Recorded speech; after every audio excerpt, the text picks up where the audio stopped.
ഇയ്യോബ് 2-ാം അധ്യായം. പിന്നെയും ഒരു ദിവസം ദൈവപുത്രന്മാർ യഹോവയുടെ സന്നിധിയിൽ നിൽപ്പാൻ ചെന്നു. സാത്താനും അവരുടെ കൂട്ടത്തിൽ യഹോവയുടെ സന്നിധിയിൽ നിൽപ്പാൻ ചെന്നു.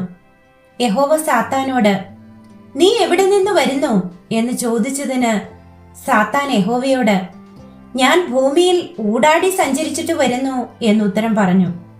യഹോവ സാത്താനോട്, എന്റെ ദാസനായ ഇയ്യോബിന്റെ മേൽ നീ ദൃഷ്ടി വെച്ചുവോ? അവനെ പോലെ നിഷ്കളങ്കനും നേരുള്ളവനും ദൈവഭക്തനും ദോഷം വിട്ടകലുന്നവനും ഭൂമിയിൽ ആരുമില്ലല്ലോ. അവൻ തന്റെ ഭക്തി മുറുകെ പിടിച്ചുകൊണ്ടിരിക്കുന്നു.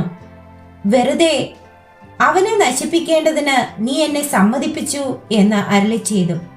സാത്താൻ യഹോവയോട്, ത്വക്കിനു പകരം ത്വക്ക്, മനുഷ്യൻ തനിക്കുള്ളതൊക്കെയും തന്റെ ജീവന് പകരം കൊടുത്തു കളയും. നിന്റെ കൈ നീട്ടി അവന്റെ അസ്ഥിയും മാംസവും ഒന്ന് തൊടുക, അവൻ നിന്നെ മുഖത്ത് നോക്കി ത്യജിച്ചു പറയും എന്നുത്തരം പറഞ്ഞു. യഹോവ സാത്താനോട്, ഇതാ അവൻ നിന്റെ കയ്യിലിരിക്കുന്നു, അവന്റെ പ്രാണനെ മാത്രം തൊടരുത് എന്ന് കൽപ്പിച്ചു. അങ്ങനെ സാത്താൻ യഹോവയുടെ സന്നിധി വിട്ട് പുറപ്പെട്ട് ഇയ്യോബിനെ ഉള്ളംകാൽ മുതൽ നെറുക വരെ വല്ലാത്ത പരുക്കളാൽ ബാധിച്ചു. അവൻ ഒരു ഓട്ടിൻ കഷ്ണം എടുത്ത് തന്നെത്താൻ ചുരണ്ടിക്കൊണ്ട് ചാരത്തിൽ ഇരുന്നു. അവന്റെ ഭാര്യ അവനോട്, നീ ഇനിയും നിന്റെ ഭക്തി മുറുകെ പിടിച്ചുകൊണ്ടിരിക്കുന്നുവോ? ദൈവത്തെ ത്യജിച്ചു പറഞ്ഞ് മരിച്ചു കളക എന്ന് പറഞ്ഞു. അവൻ അവളോട്, ഒരു പൊട്ടി സംസാരിക്കുന്നത് പോലെ നീ സംസാരിക്കുന്നു. നാം ദൈവത്തിന്റെ കയ്യിൽ നിന്ന് നന്മ കൈക്കൊള്ളുന്നു, തിന്മയും കൈക്കൊള്ളരുതോ എന്ന് പറഞ്ഞു.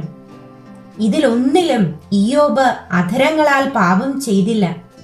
അനന്തരം തേമാന്യനായ എലീഫസ്, ശൂഹ്യനായ ബിൽദാദ്, നയമാത്യനായ സോഫർ എന്നിങ്ങനെ ഇയ്യോബിന്റെ 3 സ്നേഹിതന്മാർ ഈ അനർത്ഥമൊക്കെയും അവന് ഭവിച്ചത് കേട്ടപ്പോൾ അവർ ഓരോരുത്തൻ താന്താന്റെ സ്ഥലത്ത് നിന്ന് പുറപ്പെട്ട് അവനോട് സഹതപിപ്പാനും അവനെ ആശ്വസിപ്പിപ്പാനും പോകേണമെന്ന് തമ്മിൽ പറഞ്ഞൊത്തു. അവർ അകലെ വെച്ച് നോക്കിയാറെ അവനെ തിരിച്ചറിഞ്ഞില്ല. അവർ ഉറക്കെ കരഞ്ഞ് വസ്ത്രം കീറി പൊടി വാരി മേലോട്ട് തലയിൽ വിതറി. അവന്റെ വ്യസനം അതികഠിനമെന്ന് കണ്ടിട്ട് അവർ ആരും ഒരു വാക്കും മിണ്ടാതെ 7 രാപ്പകൽ അവനോടുകൂടെ നിലത്തിരുന്നു.